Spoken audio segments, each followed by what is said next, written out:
Today, on Be Something Wonderful, how to manifest relationships, money, health, and anything else. I am your host, Tom Kearin, and this is the Be Something Wonderful studio of higher consciousness, where we help you level up and become the best version of yourself. Creators, good morning, and welcome back to the studios of Be Something Wonderful. Big video for you today. The whole question on free will came up yesterday. Some questions around manifesting a specific person and whether she was influencing that person's free will, or do they have free will? Does anyone else have free will in my reality? Because she talked about Neville Goddard saying you have no free will other than your free will to choose. And there's a lot of truth to that, but I want to really unpack these ideas today. She also said, where does God's will for me fit in here? Right? What if it's not God's will that I'm with my SP? So all of this came in as questions today. And I just want to start to say that remember that you are an infinite being. You exist in infinite identities, infinite realities, infinite versions, film roles, scripts, alternative lifelines. All of them you exist in, and they all exist within you. So it's always about choosing what reality, what version of you that you want to know experientially next in that physical 3D experience that you want to occupy. And remember, it's not that you're influencing the free will of another person or changing their free will. You can't change their free will or influence their free will. That's why it's called free will. What you're doing is moving to an alternative parallel reality, an alternative parallel identity, where your will to be with them and their will match. In other words, you're moving to a version of events that includes a version of them, where their decision, their choice matches your choice. Their will matches your will. That's how we're going to begin today. Remember, this whole thing, we want to move mountains, like in Scripture. It says, if you had the faith of a mustard seed, you could tell that mountain to move and it would move. But stop trying to move mountains. Stop trying to change this unwanted and undesired circumstances or reality, or any manifested reality. We know that's where you want to be with the relationship, the money, the health, and everything you want. But stop trying to get there. Stop trying to move the mountain. Stop trying to change reality. Stop trying to influence the will of others. Instead, move to the reality where the mountain is already moved. That's what Scripture was pointing to. That's what Jesus was talking about. In my Father's house are many mansions. You get to choose. You're not moving that mountain. You're not changing any part of God or any part of reality, or moving any part of God or any part of reality, or influencing anybody's free will, right? And remember that we're going to get into this idea of the free will of others. But what is God's will for you? God's will for you is everything. God gave you everything. Remember in the prodigal son, you've always been with me. And all that is mine is yours. That's the promise. It's already yours. What is God's will? That you have and are everything. That you're never separate from all that is. That you're never separate from God. That's God's will. So anything that you choose, so what you will for you, God wills for you. In other words, God doesn't get involved in the middle. God gives you the choice to choose anything.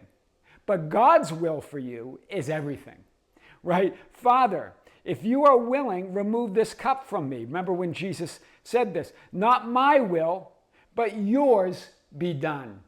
In other words, when we're trying to will things to happen, to change reality, to move it, to influence it, to influence others, to try to influence the will of others, to try to change one version of events or one version of reality, then you're trying to assert your will. God's will is there's already a reality. There's already a version of you. There's already a version of them. Your specific person, the money, the love, the success, that's already yours. Move to that. That's God's will. Right? Move that's why when it says, Father, if you are willing, remove this cup from me, move this mountain, right? We want God to move that mountain or remove that mountain. But then Jesus says, not my will, but yours be done. Well, God's will is that you move to the version of reality where the mountain is already moved, where the mountain is already removed. The reality where the mountain is not a problem, that you're in that desired reality. That's powerful. So God's will is always done, right? That's the other thing. Yours be done. Well, God's will is always done because you are the Son of God. You are infinite, always and forever. That never changes, right? But you can create the experience that it isn't, that God's will isn't done, that there's something else going on. When your will matches God's will, the mountain is removed or moved. Or in other words, you move to the reality or version of events where that version of your SP, their choice matches your choice, where their will matches your will, where the money is there, the success is there, the home is there, everything else, the perfect health is there. You move to and occupy the reality where the love, the money, and the ideal health is already there.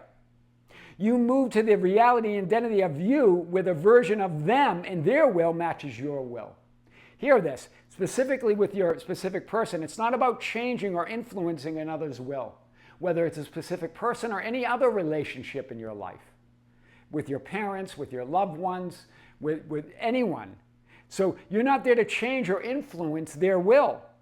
You move to the identity and reality of you, with a version of them and their will matches your will.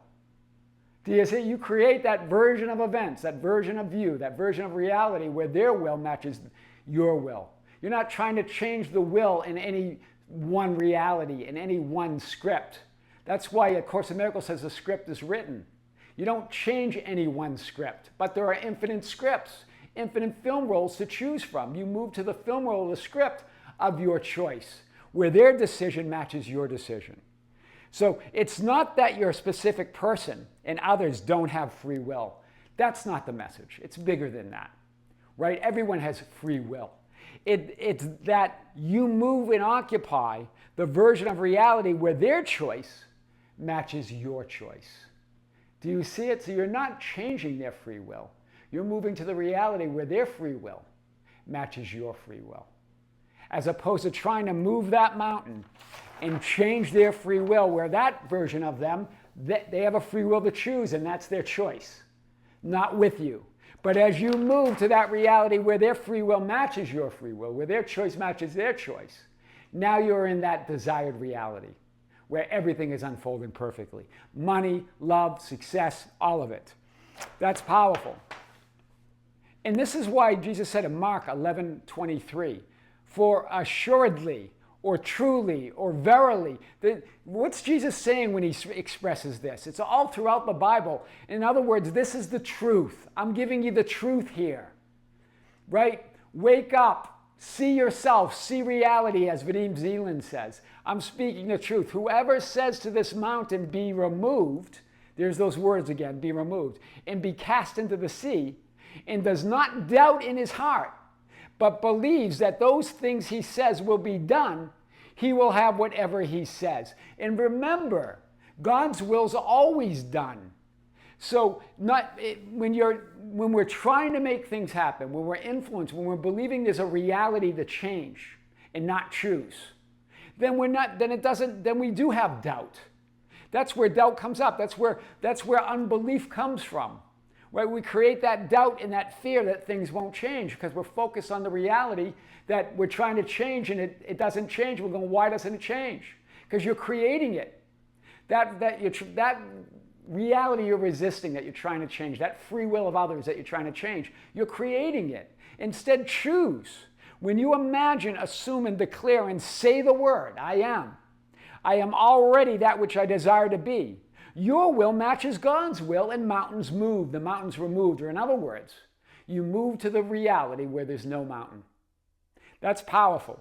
But when you try to move the mountain, when you try to change 3D reality, where change is impossible, right? We're trying to make change where change is impossible. Change doesn't happen out there. And so you're trying to change that out there. You're trying to change others. It happens within you.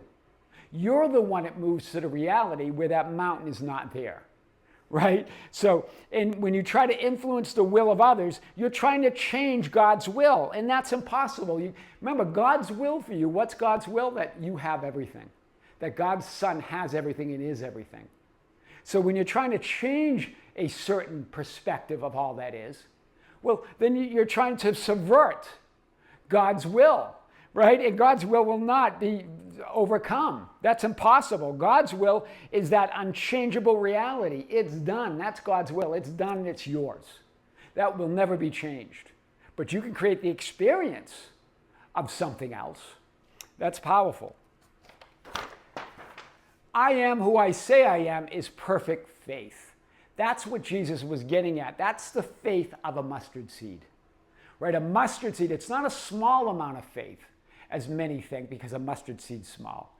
It's complete, absolute faith of a mustard seed. It's sealed in the faith of being a mustard seed, of being what it says it is.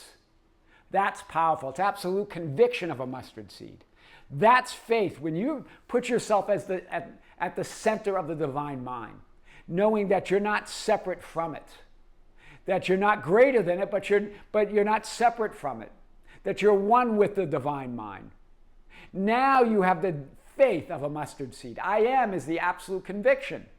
But when you believe it's me out here, outside of the divine mind of God, that God has some other will than giving you everything and making you one with God, then you have that idea of me. He's greater than me. God's greater than me. Not greater than I am, conscious of being aware of, but greater than me, period.